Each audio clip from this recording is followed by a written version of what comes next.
नमस्कार. DAV Moyal public school online वर्गामध्ये इयत्ता 10वीच्या विद्यार्थ्यांचे सहर्ष स्वागत आहे.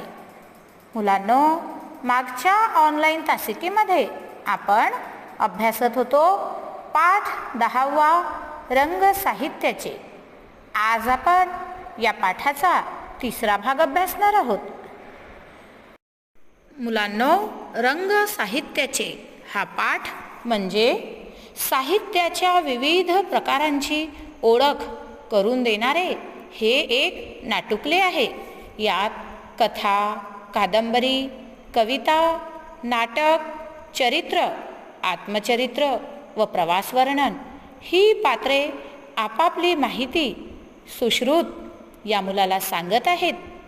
पुस्तकांना मुलामुलींचा वेश देऊन साहित्य प्रकारांचे मानवीकरण केल्यामुळे हे नाट्य अतिशय रंजक व उद्बोधक ठरले आहे. आपले विचार, भावभावना योग्य प्रकारे आणि प्रभावीपणे मांडायच्या असतील तर भाषेवर प्रभुत्व हवे. मराठी भाषा विविध साहित्य प्रकारांनी समृद्ध आहे.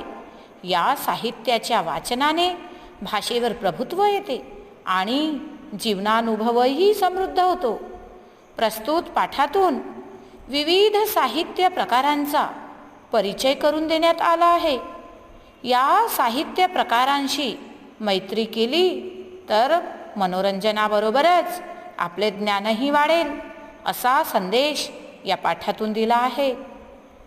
नाट्य स्वरूपातील हा पाठ साहित्यातील विविध कलाकृतींचा परिचय करून देणारा असा हा पाठ आहे. तर अभ्यासूया आपण पाठ रंग साहित्याचे. आपण पाहिलेच होते की हा पाठ म्हणजे एक लघुनाट्य आहे. या पाठामध्ये कथा, कादंबरी, कविता, नाटक, चरित्र, आत्मचरित्र व प्रवास वर्णन ही पात्रे आपापली माहिती सुश्रुत या मुलाला सांगत आहेत. पुस्तकांना मुलामुलींचा वेश देऊन साहित्य प्रकारांचे मानवीकरण केल्यामुळे हे नाट्य अतिशय रंजक व उद्बोधक झालेले आहे. मागच्या तासिकेमध्ये आपण पाहिले होते की कविता हा मराठी साहित्य प्रकार सुश्रुतला स्वप्नामध्ये भेटायला आला होता आणि ही कविता सुश्रुतशी बोलताना म्हणते की माझं रूप छोटंसं आणि आटोपशीर असते. मोजक्या शब्दात मोठा आशय व्यक्त करणं हे माझं वैशिष्ट्य असतं. मग सुश्रुत कवितेला म्हणतो की शब्द पूर्ण रचना आणि त्याला जर स्वरराज चढविला तर कवितेचे रूपांतर गाण्यात होते का? तर कविता म्हणते हो, चित्रपटात सुद्धा काही कविता गाण्याच्या स्वरूपात दिलेल्या आहेत. यावर कविता सुश्रुतला उत्तर देते, छान निरीक्षण आहे हा तुझं. बरं, मला एक सांग, तुझ्या शाळेत मराठी दिन साजरा करतात का? सुश्रुत म्हणतो हो, करतात ना. कविता विचारते कोणत्या तारखेला करतात? सुश्रुत 27 फेब्रुवारीला. कविता म्हणते अगदी बरोबर. तो कोणाचा जन्मदिवस आहे माहीत आहे तुला? सुश्रुत नाही ग. तर कविता म्हणते नटसम्राट नाटकाचे लेखक वा शिरवाडकर म्हणजे कविवर्य कुसुमाग्रज त्यांच्या विशाखा या काव्यसंग्रहाला मानाचा ज्ञानपीठ पुरस्कार मिळाला आहे. कविता सुश्रुतला विचारते की मराठी दिवस तुमच्या शाळेमध्ये कोणत्या तारखेला साजरा करतात तुला माहीत आहे का? सुश्रुत सांगतो हो, 27 फेब्रुवारीला साजरा करतात. मग कविता सुश्रुतला विचारते का साजरा करतात?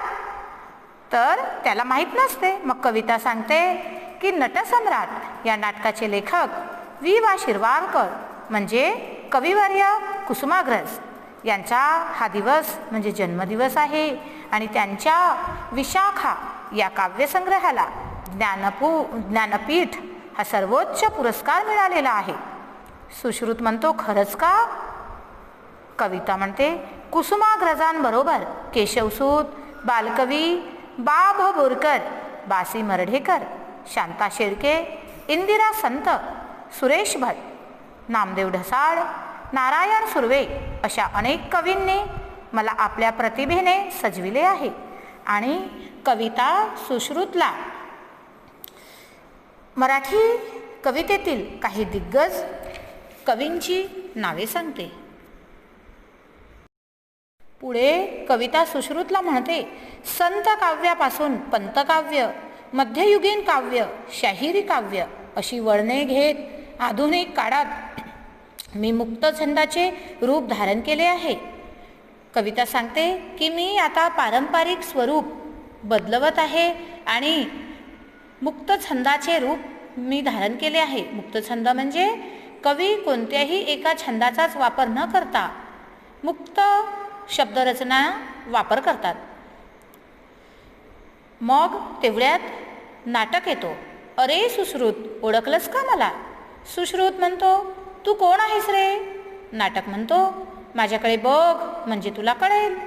सुश्रुत, अरे नाटक दादा तू.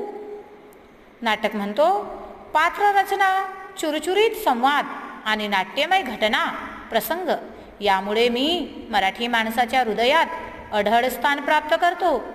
तुला माहीत आहे, माझं रंगमंचावर सादरीकरण होणार आहे याचे भान ठेवूनच नाटककार माझी मांडणी करतो. वाचनीय व प्रेक्षणीय व्हावं अशी त्याची अपेक्षा असते. पुढे सुश्रुतच्या भेटीला नाटक येते आणि नाटक त्याला आपले वैशिष्ट्य सांगतो की पात्ररचना, चुरचुरीत संवाद, नाट्यमय घटना प्रसंग यामुळे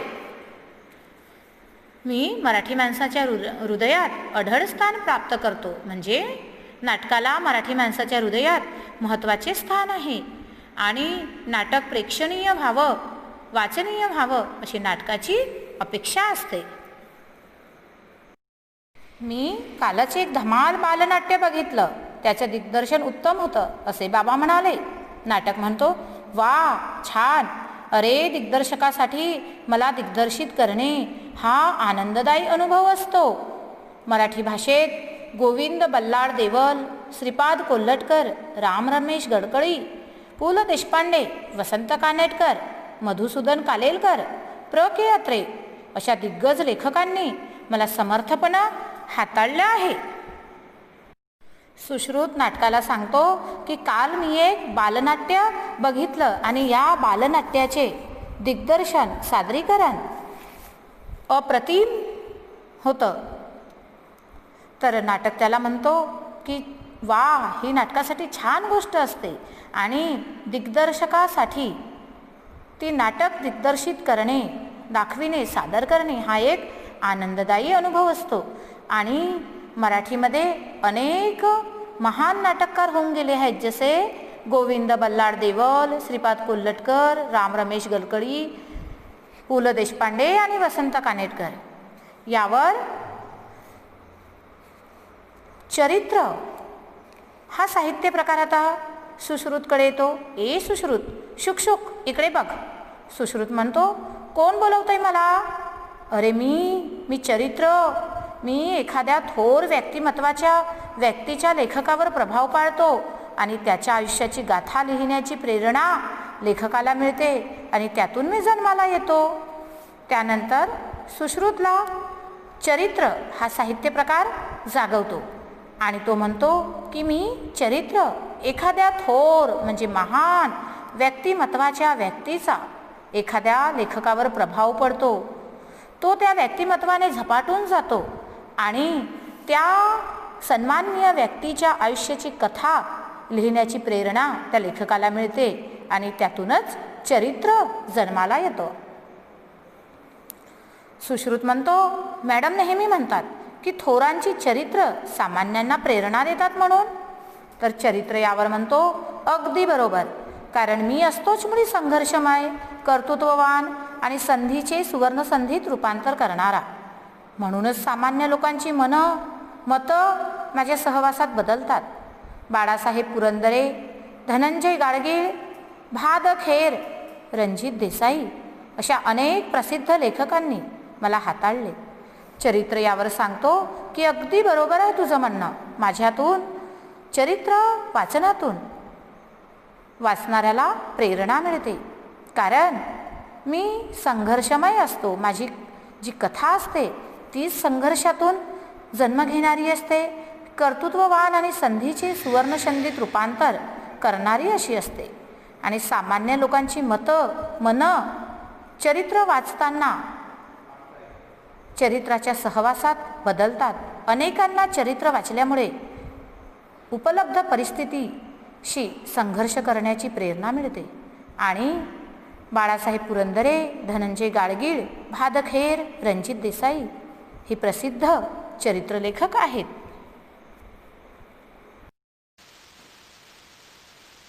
ए सुश्रुत, शुक शुक, इकडे बघ, कोण बोलवतोय मला?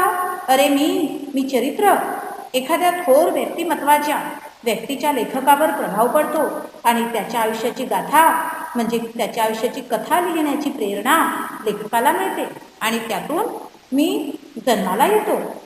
पुढे सुश्रुतच्या स्वप्नामध्ये चरित्र हा साहित्य प्रकार येतो आणि तो चरित्र सांगतो की एखाद्या महान व्यक्तीचा एखाद्या लेखकावर प्रभाव पडतो आणि त्या महान व्यक्तीच्या आयुष्याची कथा लिहिण्याची प्रेरणा त्या लेखकाला मिळते आणि असा चरित्राचा जन्म होतो.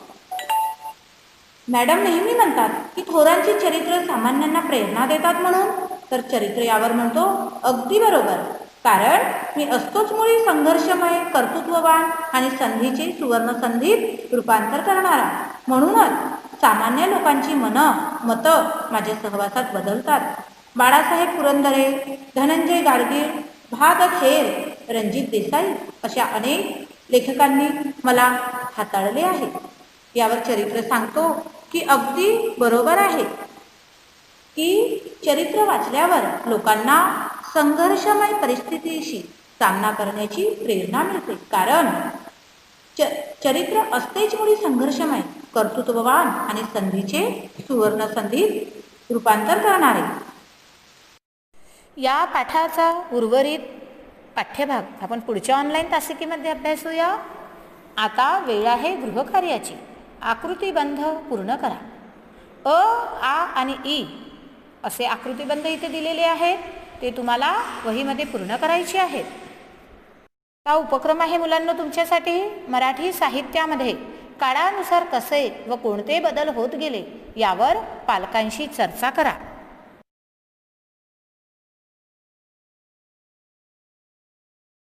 तर मुलांनो, भेटूया पुढच्या ऑनलाईन तासिकेमध्ये पुढच्या नवीन